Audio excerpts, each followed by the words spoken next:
Welcome back, guys. We're going to go over the focal point of that last game. We saw a 1-1-1. It's a very common build. It's a very strong build, and I want to kind of highlight what this Terran player did right and what our Protoss player could have done a little bit better. So here we are in game.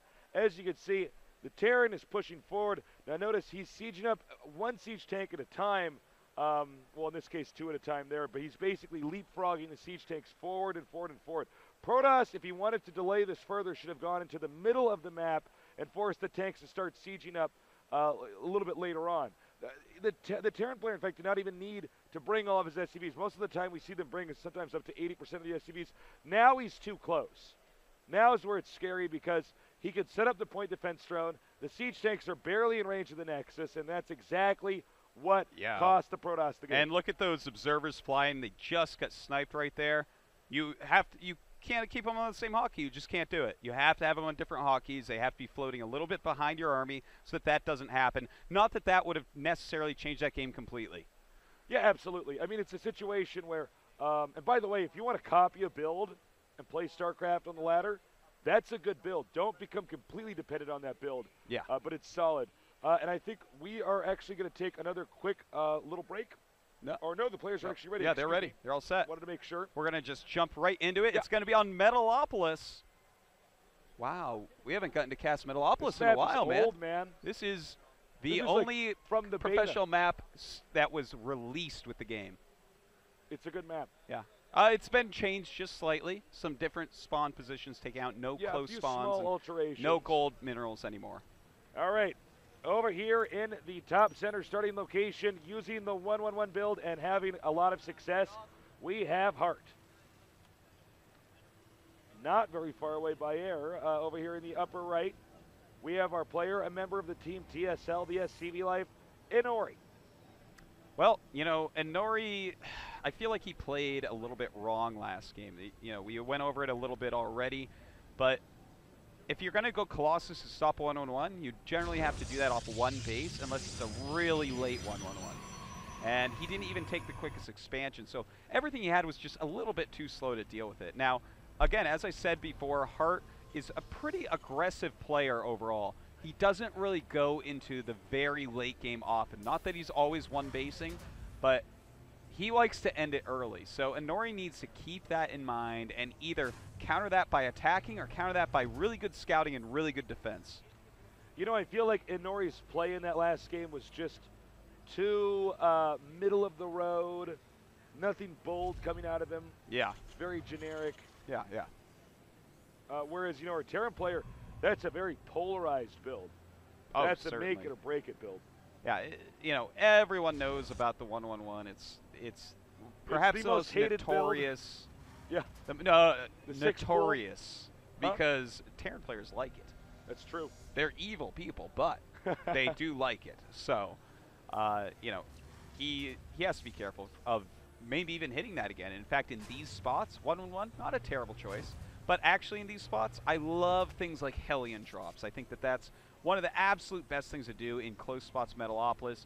Put a lot of pressure on early. If Protoss makes one misstep, if anything's late, then it can end the game.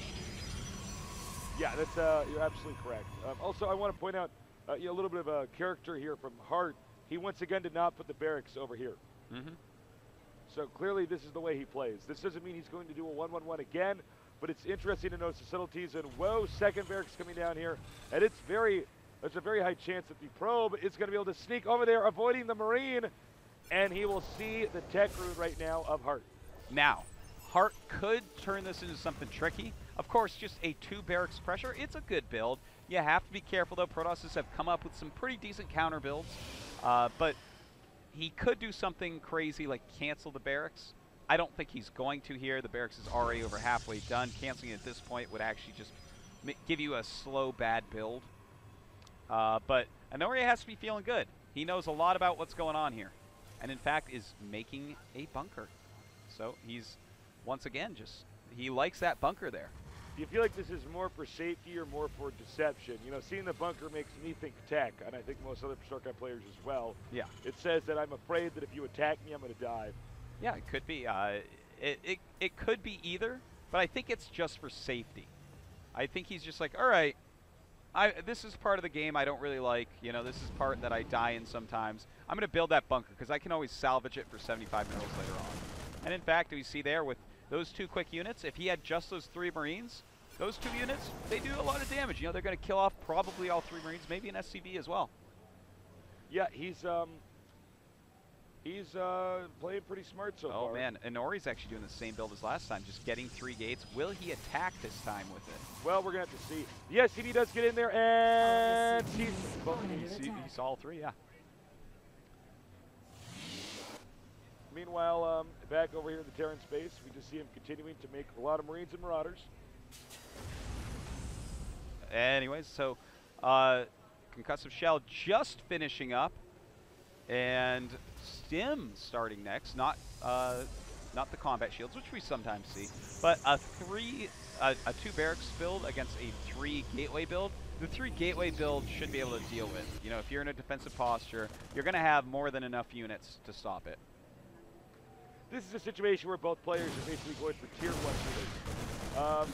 Every unit is, of course, important. Losing that Stalker does hurt, but it's going to come down to a lot of just micro. Now, excuse me, he's actually going to get a Nexus. This, I don't think is a doable thing right now. Well, you know, without the Stim done quite yet, how many sentries does he have? He has 5 already. 5. You know, if he has good force fields, I think he should be able to hold this. But, you know, of course he has to have those good force fields. If he doesn't trap some units so his Zealots can actually do damage, then it could be trouble. Stim is about halfway done. Looks like Hart just wanted to apply some pressure. Meanwhile, the command center is up and on the way. And it looks like we're going to have the factory come down as well. Well, you know, just standard. You want to go into the factory and jump up to medevacs when you've opened with the 2 barracks opener, because you already have so many units early on. You don't need the 3 barracks. So it's just very standard, both people actually expanding. And we're going to see this go into a normal game. But the one thing we're going to have to watch out for with Inori is this is very close by air, these 2 positions. And being so close by air, the quick medevacs that we're going to see are going to cause some problems. So he's going to have to be very careful with his defense. He either has to get offensive almost immediately, or he has to defend perfectly. Very well said, Artosis. We may even see a sensor tower thrown down here just to check for drops, because let's face it, you know, you can get hurt pretty badly at both ends actually when it comes to drops in these positions. The robotics facility is done, and again, as you said, this is going to be a very textbook Terran versus Protoss. Yeah, yeah. You know, people really love to get Twilight Tech with the observers because you have to be careful. What if Hart did something crazy like 2 barracks into Cloaked Banshee? Then you auto lose if you don't have that.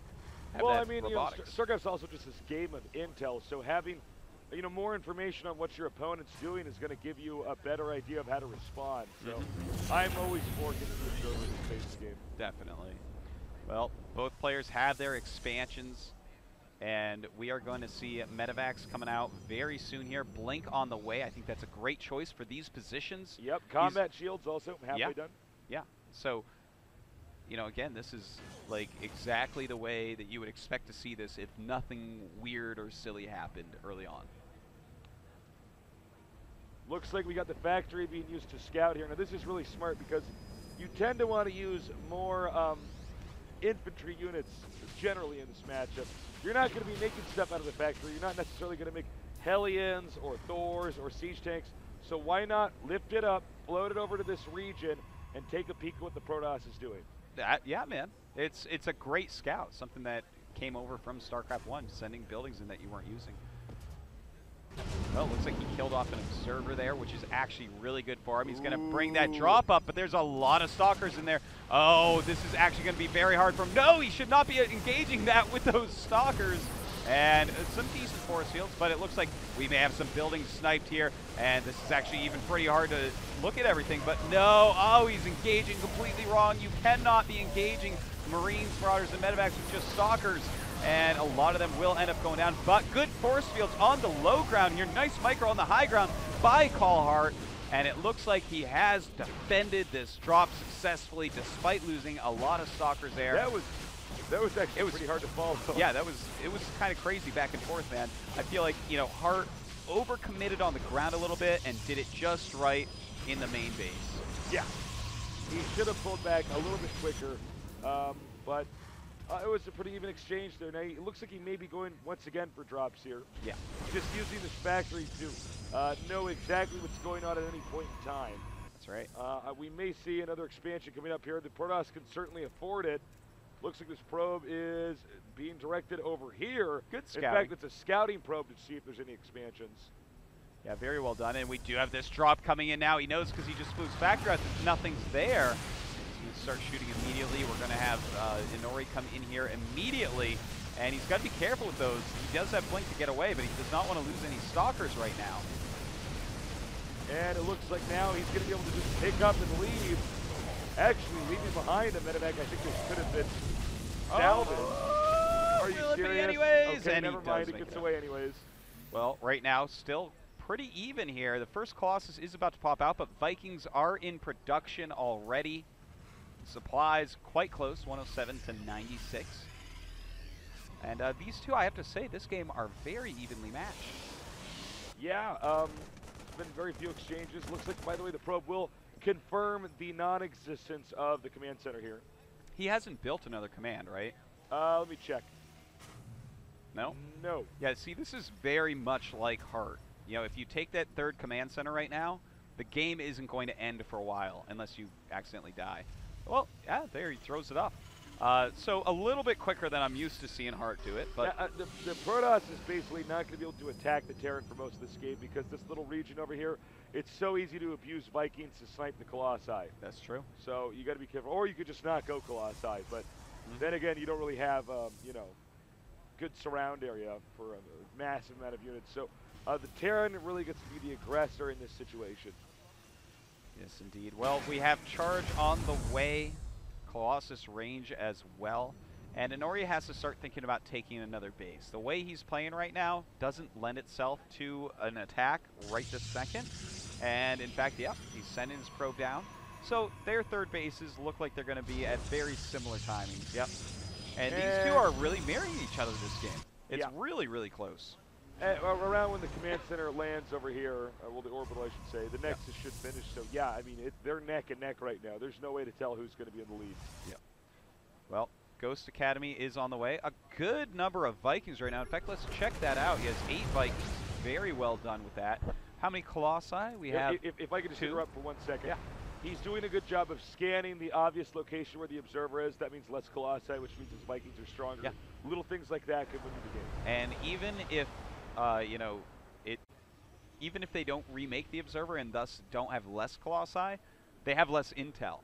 And you have to have a lot of intel against Terran to play defensively. Yeah, you're absolutely correct. And it looks like now Terran is going to go ahead and push out. And we're going to have to see the Protoss' army is positioned well enough to actually deal with this. Yeah, he's got to be careful. Where are the Stalkers? The Stalkers in the main base. They're going to have to blink down and stop these Vikings from killing off all his Colossi. Looks like one will be sniped immediately. The second one going to go down, and now he's in a lot of trouble. Where are his additional Colossi? He has one more in the main base doing nothing. In fact, those Vikings may go ahead and land, and they do, just to add a little bit more firepower because he hasn't seen another Colossi yet. He's moving in here now. I think there's too much of everything that's Terran, and frankly, not enough Zealots here to really absorb the hits. Stalkers blink in. Is this a good idea? I can't quite tell. No, it looks like Heart is just going to crush through here. There is an Immortal in the back here, but I think you're right. Yeah, the medevac is sort of covering it up when you think it's supposed to look. Yeah, there's just way too much Terran stuff, and that's going to be it. GG. Wow, really, all right. Really well done. So, I mean, Heart actually just kind of outplayed Inori. Inori was a little bit underwhelming in this series, I do have to say. I mean, he's had a good run. It was a little bit lackluster. Yeah. Just his play was not where I wanted to see it. He wasn't really getting the intel. His Stalkers were kind of way out of position, you know. You don't have to have your Stalkers that far up in your base. They have blink. If you have like an observer patrolling out there, you're going to be able to see anything coming and get back into position. But instead, his Stalkers were way too far out. He couldn't save his Colossi. It was rough. Well, I guess that does it for us for now. Thank you so much for joining us. Feel free to add us on Twitter and tweet us who you think is going to win this MLG. And if you want to see more of us, please check us out at goldentv.net. It's where you host the GSL, the most competitive esports show on the planet. So for Toast and myself, we'll see you again soon.